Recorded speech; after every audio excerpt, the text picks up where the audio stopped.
Man, this comic book sucks! And the reviews online said it was good! I wasted my money! Why didn't somebody tell me?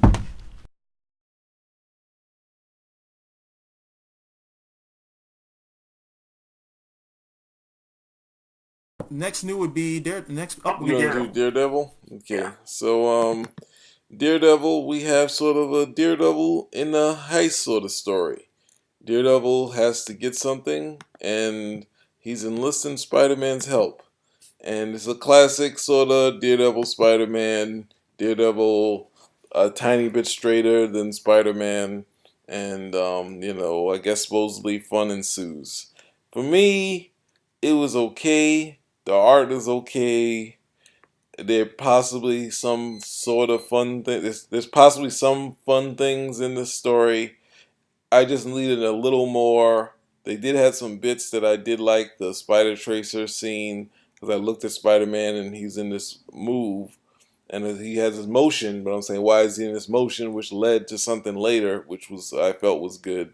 I don't feel that the spider banter. Haven't felt the spider banter being right for in the last year since Bendis came along, but it's okay. The Daredevil stuff is all right. The costume's kind of weird, but it's just a little different. And in the end, I guess it's okay. I wouldn't not recommend it. It's a readable comic book, and people might like it. For me, and I already told you this, this is the first comic in a while I actually laughed out loud. I've always loved the interplay between Spider-Man and Daredevil. Even from very early on, Daredevil's it's more like literally it's like two brothers. There's the younger brother, the older brother, and they can both be wisecracking if you let them do it. But of course, once Spider-Man's around, Daredevil tends to be the older brother, the more serious one. Spider-Man's like, look, I understand like the whole world's going up in flames, but we can still be light about it, right? We can still see the humor in the whole thing. So there's that great sequence where they're on that yacht, and Spider-Man's he's windsurfing, and Daredevil's like, hey, what are you doing? And he's like, hey, this is great. You should try it. Come on, man. And Daredevil gives him this look like, kids. And then I turned the page, and the next page they're both doing it, and I was literally in Midtown Comics laughing. I was just having such a good time reading the book. I was like, yeah, this is good. And then more of the stuff was unfolding. The only problem I have with it is that they can't get past Frank Miller. Frank Miller is just, I mean, he's probably the strongest writer on Daredevil.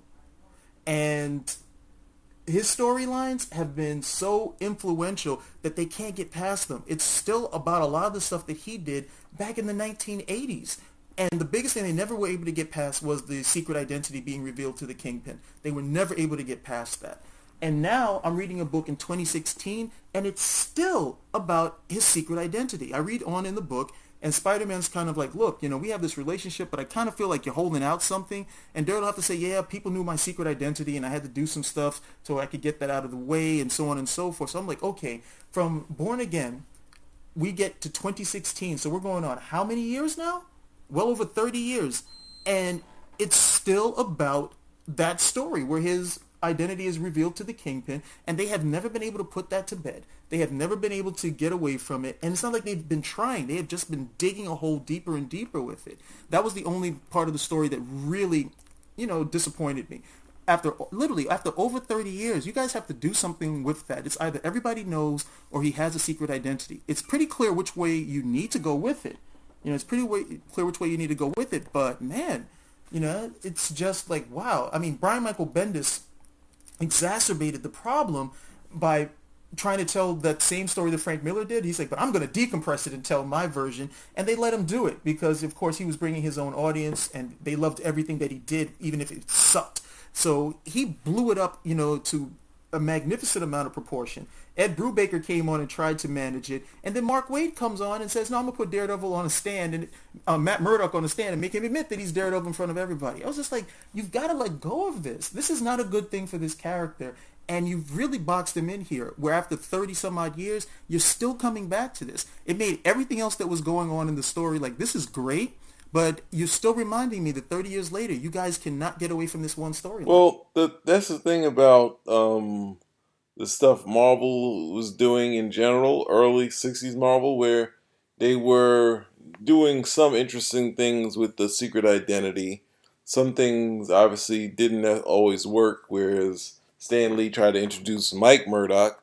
But I thought Frank Miller did do an interesting thing of having it revealed, but then at the same time, and Nocenti doing it, whereas Kingpin has this knowledge, but he's not necessarily just going to go on television and say Daredevil is Matt Murdock. There's going to be some interplay in how this plays out. It doesn't have to just end where he just destroys his life again every time. He already did it once. But, as you said, everyone wants to get their turn at doing it, and then you keep doing it, and that's why we have, it's not just Daredevil, but most stories just sort of say, the secret identity part is ridiculous. Let's just let's make fun of it or make it ridiculous. Or I think was it Dark Knight? The Dark Knight movie had a secret identity point in the story, and I was just like, do they need the secret identity thing in the story where they're racing around with the car and he saves the guy and the guy won't reveal Batman's identity?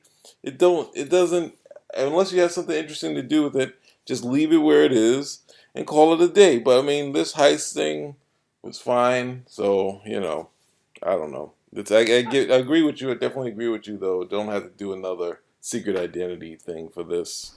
So. It was refreshing to read. I've always felt that the Daredevil series on Netflix is much closer to a lot of the Daredevil stories that I enjoyed than anything that they had been doing in the comics for the last few years. And that's even when some of the guys were doing some strong work. I thought Ed Brubaker would have been really great on the book had Brian Michael Bendis not come and just ransacked everything that had been done like for the last 20 or 30 years leading up to him being on the story simply because that's what he wanted to do.